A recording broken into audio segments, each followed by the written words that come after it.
July 6, 1925 marks the day the Seneca Falls Country Club was incorporated. Our club founders hired world-renowned golf course architect A.W. Tillinghast to consult on the design and Noble Miller from Canandaigua to oversee construction. They designed and built what is now known as the Old Nine. The original 9 holes were our current 1st to 4th, 9th to 12th and 18th holes.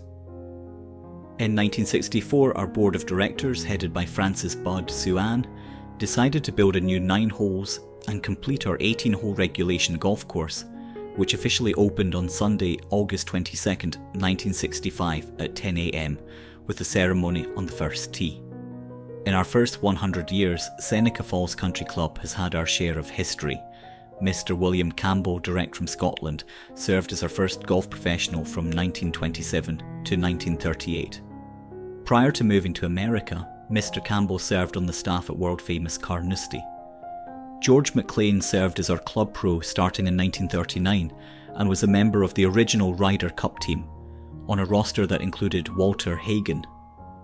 Like most golfers of his era, he worked primarily as a club pro while occasionally competing in PGA Tour events. McLean's best finishes at the PGA Championship were as a semi-finalist in 1919, 1920 and 1923. His best finish at the US Open was a tie for 5th in 1919. In 1951, Grand Slam winner Gene Sarazen played an exhibition at Seneca Falls Country Club, and in 1965, former President of the United States Dwight D. Eisenhower and world-famous comedian Bob Hope visited Seneca Falls Country Club. SFCC has a rich history in the women's game, with our first women's club champion crowned in 1929. LPGA Hall of Famer Marlene Haig played here in the 1950s, and in 2012, Seneca Falls Country Club hosted the New York State Women's Amateur Championship. In October of 1999, our long-standing clubhouse was destroyed by a fire, and our current clubhouse was built and opened for the 2001 season. Our deep history can be felt as you stroll the fairways of our century-old golf course. Measuring 6,402 yards from the back tees, the layout presents a fair test for the low handicap golfer, while also providing playability and enjoyment for golfers of all ages and abilities. As we begin our course tour, please note that the hole flyovers were captured in October, and our tee boxes had just been aerified and top-dressed with sand, which hurt the aesthetics a bit. Come with me on a guided tour of the 18-hole track at Seneca Falls Country Club. The par 4 first hole serves as a gentle handshake to begin your round.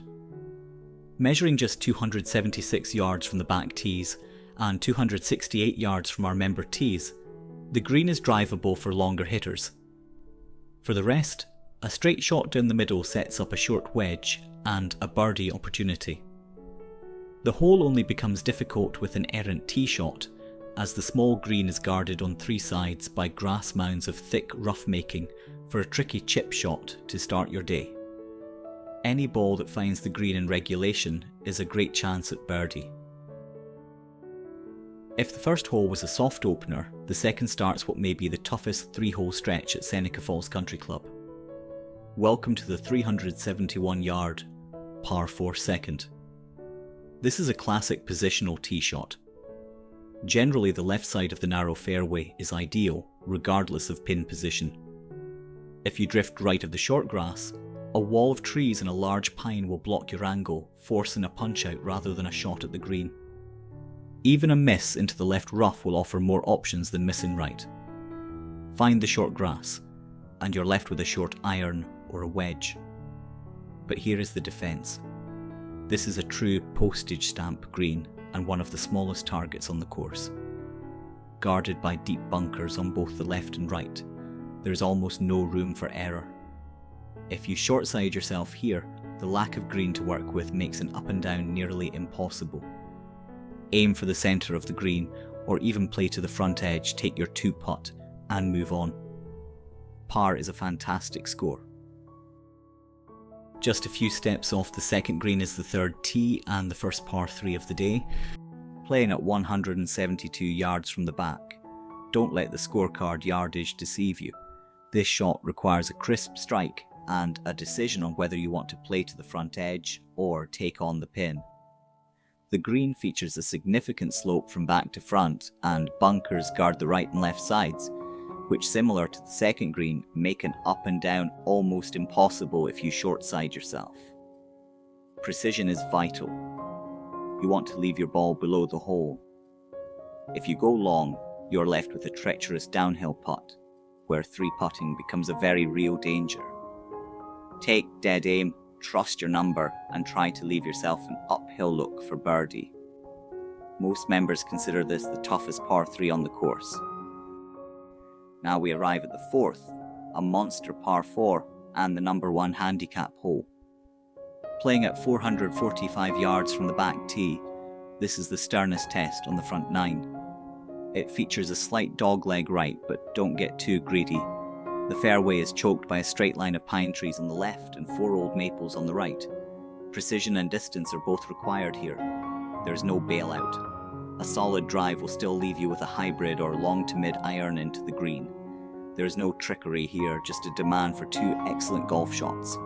Walk away with a 4 here, and you have gained ground on the field. After surviving the difficult 4th hole, we move on to the 5th, which offers a genuine chance to get a stroke back, and the first of the new 9 holes. Playing 364 yards from the tips, this par 4 is a test of accuracy, as the fairway is tighter here than it looks. Avoid the left side at all costs. It can be absolute jail, and a miss there likely means a punch-out or a difficult shot from the rough between trees and over water. A good drive is rewarded with a wedge or short iron into one of the largest greens on the course. You will want to check the pin position, as a back pin can require up to 3 more clubs than a hole location in the front. If the pin is front left, you will want to play to the right, to avoid the water just 2 paces off the green. Next is the 6th hole, the first par 5 on the card and a genuine risk-reward opportunity. The long fairway forms a dead straight line to the small turtleback green 533 yards away. 2 large grass mounds guard the landing area, and a decision to play short or try to hit it past them needs to be made on the tee. If you get caught up in these mounds, you may have trouble advancing the ball inside of 150 yards for your approach. But be careful of the tree at about 100 yards out, just left of the fairway, which can block your 3rd. If you find the fairway, you're on your way to a legitimate birdie opportunity. Some players try to leave themselves a full wedge in for their 3rd shot, rather than a difficult feel shot to a green that often moves the rolling ball away from the pin unless struck perfectly. This green complex is one of our most interesting, sloping away from the middle on all 4 sides, creating opportunities for a variety of hole locations, which can dramatically change the ideal angle for your approach. Be aggressive and put a circle on the scorecard here. Next is the 7th hole, a beautiful but difficult downhill par 3. Playing at over 200 yards from the back tee, many golfers will use the large hill to the front right of the green to bounce the ball forward and left towards the target. This is another green that primarily slopes back to front, but the most severe break will come on the front 3rd of the putting surface. If the pin is on the left side of the green, you'll want to keep your ball right off the tee, and staying below the hole is always prudent here. Club selection is critical. Check the wind, locate the pin, and start the ball on your chosen line. Par is a very good score here. The par 4 8th hole measures at 361 from the back tees and is one of the more demanding tee shots of the day from the back tees. Finding the fairway is at a premium. The strategy from there will largely be dictated by the day's pin location. A front pin provides a great opportunity at a birdie, but this 2-tiered green becomes one of the most challenging on the course when the pin is in the back middle or back left. Stopping approaches on the top tier is a tall order. In this case, keep the ball below the hole and take your 2-putt par. On the scorecard, the 8th is the 2nd toughest handicap hole on the front 9. As we close out the front side, we return to the original 9 for the next 4 holes, which all feature more hilly terrain traversing over deep valleys, creating some uphill or downhill lies. setting this stretch apart from most of the other 14 holes, which are flat by comparison. The par 5 9th hole plays at 505 yards and offers one of the more open tee shots of your round. Shorter hitters will try to hit their drive up the hill and the fairway to the plateau, beyond setting up a chance to get in position for the approach. Longer hitters can push the ball past the plateau, which will give them a shot at hitting the green in two from a slightly downhill lie. In either case, the second shot can be daunting, with out of bounds bordering the entire hole from 200 yards and in. If you are laying up, you will want to choose your angle based on the day's hole location, but generally the left side of the fairway is ideal. Golfers should be wary of any right side pin locations, as the edge of the green falls off severely into a valley, making for difficult up and downs. The front right bunker is also a place to avoid, as it can be one of the more dastardly sand shots you can face at SFCC. One tip to remember is that most putts on the middle to back of the green will tend to be pulled towards Cayuga Lake, even though this break can't be seen by the naked eye. This also means that any putt from front to back will be much faster than it appears. The par 4 10th hole was shortened as part of the construction of our new clubhouse in 2000. It was also the original first hole when the course first opened for play over 100 years ago. The hole plays at only 337 yards and requires precise placement over distance off the tee for the best shot at a birdie. Tee shots should be kept under 215 yards to stay in the fairway, short of the valley separating the landing area of the green complex. A slight fade is ideal, and an aggressive play can find your ball on a plateau to the right side at the end of the fairway, which is an advantageous location to hit a wedge into the green.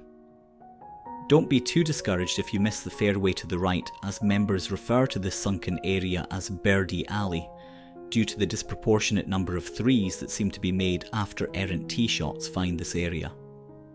This green slopes from back left to front right, with any pin in the front right quadrant of the green presenting a very difficult 2-putt if you are above the hole. The par 4 11th hole is one of the most memorable at Seneca Falls Country Club. The sharp dogleg right pair 4 plays at 360 yards and is guarded by an ancient old oak tree which members have dubbed Mutombo due to the many rejected shots produced by its branches. Off the tee, a decision must be made to go over or under the giant oak. The safest shot is to the left side of the fairway, but the approach will be longer. Some try a long high fade to get the ball down into the valley, which is mostly rough, dividing the green from the rest of the hole. Once upon the green, there are a variety of interesting ridges and pin placements, becoming most difficult near the back right portion of the putting surface.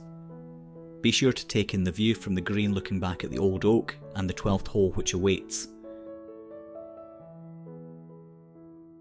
The Pier 3/12 is one of the most fun tee shots of the day, measuring between 127 and 100 yards based on the tee placement. Your shot will traverse back across the valley to a postage stamp green with no good miss.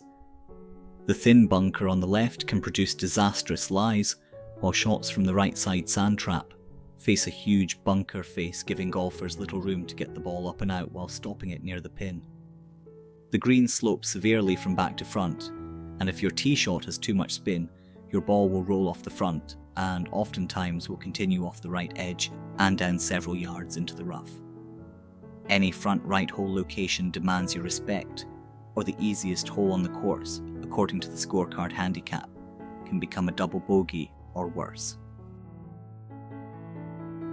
A short walk to the 13th tee again takes us off Tillinghast's original 9 holes and on to the new 9 again until the routing returns to the final hole of the old 9 for the 18th hole finisher. The 424-yard PR 4 13th is one of the tougher tests of your round. For slicers, the tee shot is terrifying, as thick brush and woods that border the property of Cayuga Lake State Park line the entire right side, just steps off the fairway. Missing left is no treat either, as there is a small pond about 250 yards off the tee along with some of the thickest rough on the course, and another large oak blocking your line. An ideal drive places the player anywhere in the fairway, where they will need to split a pair of large oak trees guarding the right and left sides of the fairway at around 100 yards out. Once on the green, most putts are straightforward, but a back left pin position can be frightening as the green falls off significantly. A score of 4 here is excellent. Moving on to the 14th tee, the farthest point from the clubhouse, the golfer is presented with a manageable chance at birdie providing they can keep it in the fairway on the first 2 shots of this 496-yard par 5. While woods line the entire right side of the hole, 2 ponds must be contended with. The first will catch any drives that are pulled too far left, and the second guards the left side of the green from 100 yards and in. Longer hitters can go for the green in 2 but must carry the second pond. For everyone else, if you can avoid all the trouble, a short wedge to a fairly large and flat green provides a great chance at birdie on this picturesque 3-shotter. The 303-yard, short par 4 15th hole is a classic drive and a flip hole. Find the fairway, and you're just a short wedge away from a large green and a birdie putt. The fairway is defended by a grouping of pines on the right side at around 230 yards from the tee. Single trees also guard the left side starting at about 100 yards out. Longer hitters can avoid both with a solidly struck driver. Many choose to club down off the tee as an iron or hybrid is the safest play to the widest point of the fairway, with no real trouble for shots that drift slightly off mark. The green is guarded by a round bunker in the front left and another small bunker on the front right, with grass mounds protecting the back left and right sides. This is the last true birdie hole of the round, and anything worse than par will be a frustrating way to enter the home stretch, especially with one of the toughest holes you will see anywhere on deck. The 428-yard par 4 16th hole is known as the toughest hole in central New York, based on scoring average during CNY PGA events. If this hole was on the front 9, it would surely be the number 1 handicap hole. There is literally nowhere to miss off the tee, with both sides of the hole lined by wooded areas. The only conservative play is to club down and play back, which turns this par 4 into a par 5. Your goal is a long tee shot down the left hand side. Any drive to the right side of the hole, even in the fairway, will see the approach shot partially blocked by trees on the right. To make matters worse, a pond guards the entire left side of the green, leaving little place to bail out when attempting your approach. The green is large, with backpin placements adding to the difficulty. A score of a par here is an accomplishment any player can be proud of, and many golfers breathe a sigh of relief, even after making bogey. Just a few steps off the back of the 16th green is the 17th tee. The 197-yard par 3 17th hole is straightforward. A long straight shot will find the largest par 3 green on the course. With bunkers guarding the left side of the green, the bailout area is to the right. But missing the green even to the right puts par in jeopardy. The front half of this 2-tiered green is much easier to negotiate than pin locations in the back side, which can produce some of the more extreme hole locations to 2-putt from distance. These dramatic pin placements can also provide the setting for some amazing shots at a key point in your match. The 17th is a fair test as you close out your round, but can easily produce bogeys or worse if the golfer loses focus coming home.